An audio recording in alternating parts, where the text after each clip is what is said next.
a comment from Dan Orlovsky that was talking about the benefits of being Shedeur Sanders, Deion's son. And people kind of arguing that there's all these ramifications to being Deion's son, and he should be immune from those negative ramifications while receiving all the positive aspects of being Deion's son. I got to push back onto because you just waxed for 60 seconds about how the pedigree and where he comes from and being Deion's son and all the positives come from that or that have been kind of shined on him.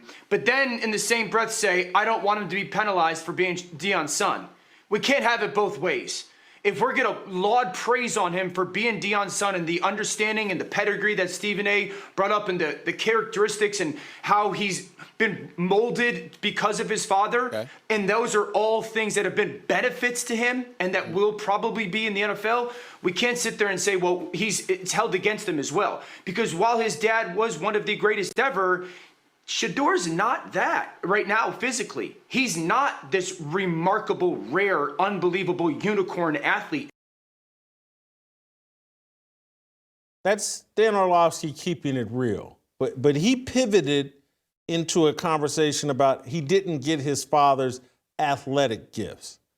I want to pivot into a conversation of he didn't get pushed out of the cocoon at the proper age, and perhaps that's working against Shedeur Sanders. There is a process of maturation, there's a process of development where a man, a boy, becomes a man and he gets pushed out of the cocoon. And so most people, that happens at age 18. You graduate from high school.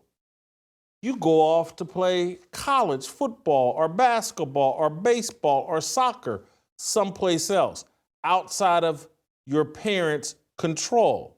You join the military. You go off and do the rite of passage from age 18 to 22, and then you come back home a man. Deion, out of his own desires, never gets his son out of the cocoon. He actually uses his son to some degree, and I'm not saying that in a negative way. I'm saying he's using his son. Doesn't have to be negative, but Deion uses his son to get a job at Jackson State University, and then uses his son and Travis Hunter to get a job at Colorado. And Deion said, I'm Deion Sanders. I didn't have to use them. I'm one of the greatest football players of all time. If there's no Shedeur, he doesn't get these opportunities. If there's no Travis Hunter, he damn sure doesn't get the Colorado opportunity. And so he's needed these two boys. And look, I'm not saying it's all negative, but I'm saying there's a consequence for his son, Shedeur. People are looking at and evaluating Shedeur under like, hey, how's he going to handle not having his dad around? Not having his dad's shoulder to cry on?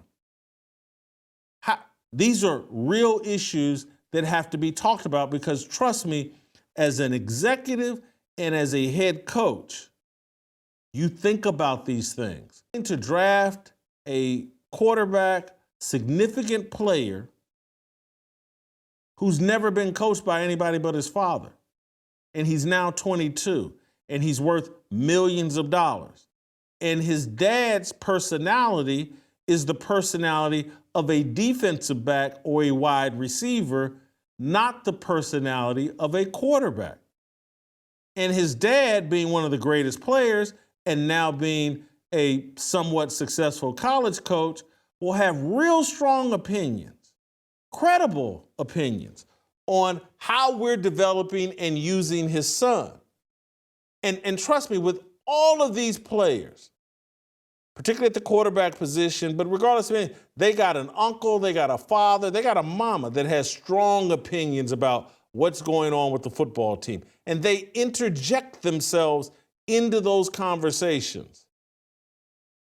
This happens with all of them, but not all of them have the credibility of being Deion Sanders, one of the 10 greatest football players of all time, someone with access to a platform to go at you or expose you. I can't believe I forgot this.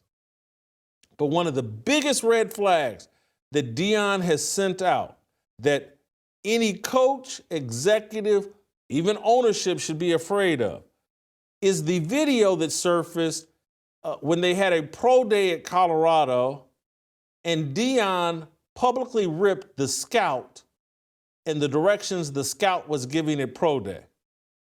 That's the nightmare scenario that every coach, organization is afraid of.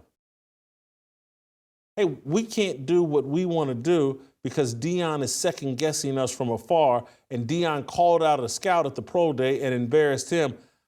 If this is what we're going to be dealing with, just a pro day and how we run drills, and Deion coming in, I'm smarter than all of you. Don't you know I'm Deion Sanders? I'm the greatest coach. I'm the heir to Nick Saban, and let me tell you how you should be doing things, running this pro day. Deion has no humility.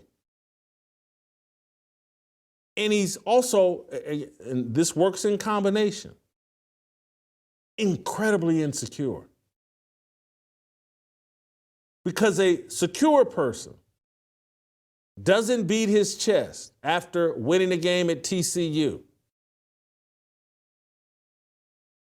A secure person doesn't embarrass a scout at a pro day.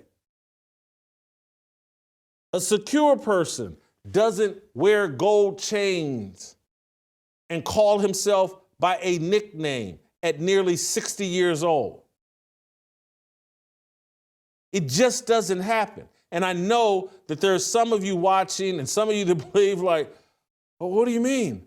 This big gold chain that I'm wearing isn't a sign of security? It's not a statement of confidence? No, it's actually the opposite.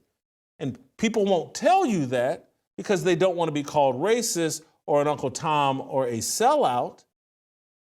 Diamond encrusted chain wrapped around his neck. It's like, holy cow, this boy is insecure.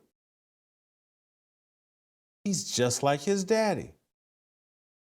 He's insecure. And yes, Deion calls himself Coach Prime and he pretends to be this hyper-confident person, but he's not.